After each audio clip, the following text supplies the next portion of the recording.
the hardest one was going through the phases of trying to find what healed you. Yeah.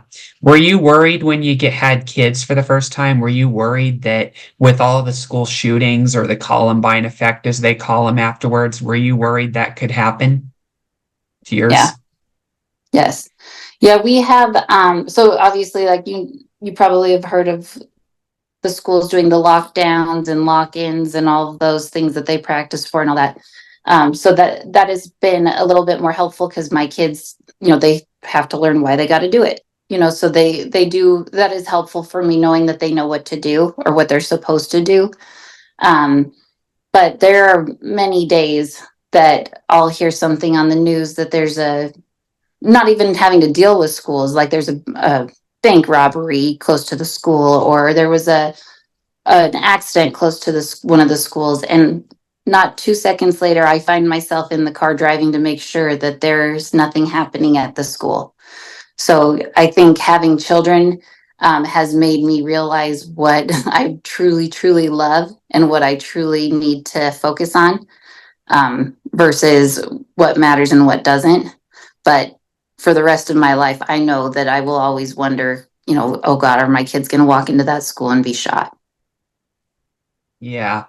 That's post-traumatic stress related stuff, I'm sure, for sure. Absolutely. Yeah. I actually read an article in England the other day, and it's pretty interesting, but I learned that a woman got killed by someone in London. And interestingly enough, they only captured the killer because the killer's wife heard him confessing to the murder in his sleep. Whoa, no, I didn't hear about that. Yeah, when I read that, I was like, wow, that was easier than they thought. Right. Good to He know. was he was sleeping at the time, but his he was mumbling in his sleep and confessed to the murder. Oh And my gosh. and so his wife called the police because she had seen evidence during the day of, what it had occurred. And she called the police. And so when the killer woke up, he was surrounded by officers who took him into custody. Oh my gosh. Well, that needs to be a TV show. That is a good show. That would be a good show. Yeah, I hope they do a documentary about it, although obviously it's still not a good story in the sense that No. we lost a life, but Right. the fact it was an easy confession in his sleep, it's Oh like shoot. it's like that episode on Judge Judy that only lasted for 16 seconds because the judge was asking the person, "What was in your purse that was stolen?" And she was like, "I had an earpiece in there." And the other side was like, "There was no earpiece in there, ma'am." And the judge Oh was like, no. Judge Judy was like, "Bits." And then Just she admitted ruled to in it. because if they didn't do it, then how would they know what was in her purse? That's good. I love Judge Judy. I haven't watched her for a while. I like that. Yeah, when I read that article about the London murder, it reminded me of the Judge Judy situation, That's that interesting. episode. Very interesting. Yeah, hopefully they make a documentary about that when it happens, but yes. So yeah, was your graduation experience good, or did you have mixed feelings when it happened? Um, it's funny. So 2 years of healing had happened by then. And I really didn't do a lot of like school. I did a lot of just being sad, depressed, crying, trying to figure out where I fit in the world, what was going on with, where I was going with college and grades and all of that stuff. Um, yeah, I think my graduation was bittersweet, is what I would say, because I was So really ready to be done with high school, but at the same time, I was sad that that was my experience. yeah, I know what you mean. I must say that I had a similar experience with my high school graduation, although it was different reasons. It wasn't anything tragic, but I came to high school literally after moving from Colorado to Arizona, and so I I didn't know anybody, and even though I had some good friendships and relationships with students, it wasn't very much. And I had I had some teachers that were, toxic to the point where it was not an enjoyable experience. And I was making some really bad choices because of all the toxicity and being in the bad atmosphere. And so when I graduated, it was similar as you. I was happy to have graduated, but in the sense of I'm getting the F out of here. Right. You know what But I I mean? also don't think that's very uncommon for high school students. Yeah, you just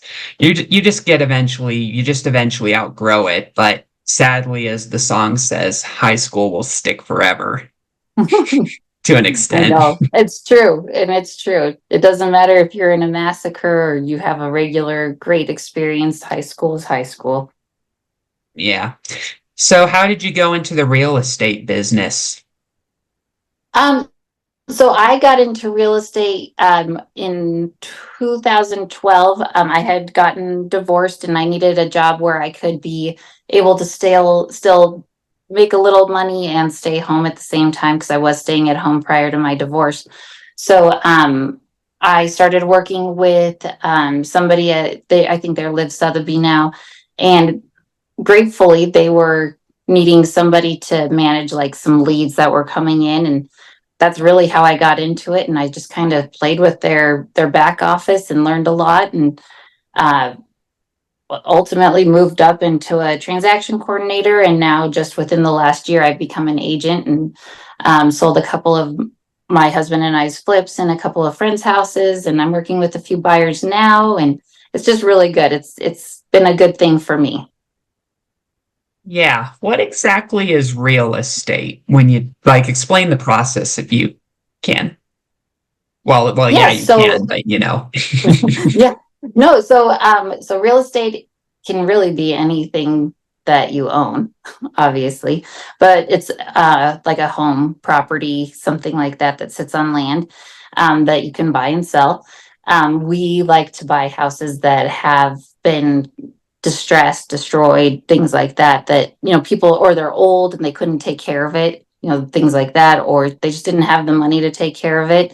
And we like to go in and buy them, and then we fix them all up. And either if the homeowner wants to stay in it and get it fixed and then, get the money back on the sell, then we'll sell it that way, or we'll buy it from them and sell it that way. Just that's kind of like how our business works. But real estate in Colorado is hot. There's a lot of houses for sale, and it's super high volume when it comes to um, like condos and townhomes. Like, we're starting to look at things that are so expensive that, you're moving into like a one bed, one bath, and it's like New York. You can only afford that. So Colorado real estate's big, and real estate in general, if that answered your question, pretty much just properties that you buy and sell. got it. It's interesting that they're hot in Colorado, a normally cold state. Right, right. No kidding. Yeah, well, the market, thank goodness, is hot, because if it wasn't, I'd be looking for a different job for sure. But right now, I swear it snowed. Are you in Arizona right now? Yeah, I'm in Arizona. Yeah, Phoenix Okay, area. yeah. Oh, you're so lucky. Let me guess, you have shorts on and it's like 80 out there? Yeah, but you would not like it in the summer. No, probably. Well, maybe. I'm actually okay with really hot. I Oh, could go really? really hot. Yeah, I could do. Well, Colorado, I think it's the dry heat that I can take. If it's like the wet humidity, I Oh, don't think I could do it. got it. What was your reaction when you heard about the stuff afterwards, like Sandy Hook and then Parkland? Um, it was like a flood of emotion. So it was a mix of like sadness, um, anger, fear of what they had to come, what was going to come from all of it for them. Um, so yeah, it's more of just like a flood of different emotions.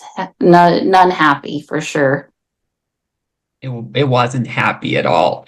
In Sandy Hook, the perpetrator not only killed students in schools, but they were like ranging between like 4 to 10 years old or five or something like that. 4 to 5, I think it was. And he shot his own mother. Right? Yeah. I mean, Yeah, yeah, it's that's so hard. I just wish everybody wants somebody to blame, but mhm. it's just so hard to say where do we put the blame? Yeah. And then we had the same year in another school in Ohio, we had 3 students killed, and then TJ Lane, I think his name was, and had no remorse during his trial and even gave them the middle finger when sentenced. Yeah. It's sad because you don't obviously like there's something very wrong in that human's mind, but it's sad that everybody has to deal with it or take the blame or take the hit for it. Yeah. Yeah, it's just yeah, and then with Parkland, that was a disaster, not just because of the all the killings and all that. It was a disaster because there was a cop that completely handled it wrong. Although again, we can't place blame, and all that with complicated stuff like that. And Right. then it seemed like Nicholas Cruz was the only one that had remorse for it because he did apologize for it afterwards. But yeah, he's going to spend the rest of his life in prison for something like that. Yeah. And it's sad, like I said, being a parent and looking at it and then looking at it just like as just an adult, it's like I want two different things for that person. Yeah, Because as a parent, I would never want my children to be that sad to the point where they hurt others. And yeah, then at the same time, I don't want them to spend the rest of their life in prison, but they probably should. You can't just go around killing people because you don't like them or you're angry or. yeah. So it's hard. Yeah, and then Nicholas Cruz's actions not only impacted families and friends, he actually impacted someone that lived in the same city named that was also named Nicholas Cruz, and he had to change his name because people kept confusing him for the shooter. Oh, yeah, no, that's not good. Yeah, that was very, very tragic, and yeah, hopefully Nicholas Cruz gets the help that he needs in prison. Mhm. Yeah, I don't know what he's gonna get. Yeah. It's just the system is so broken. I feel that in every aspect, schools, politics, everywhere, everything's broken. There's no answer. But hopefully, since he was so young, he'll get some kind of mental help. I hope so.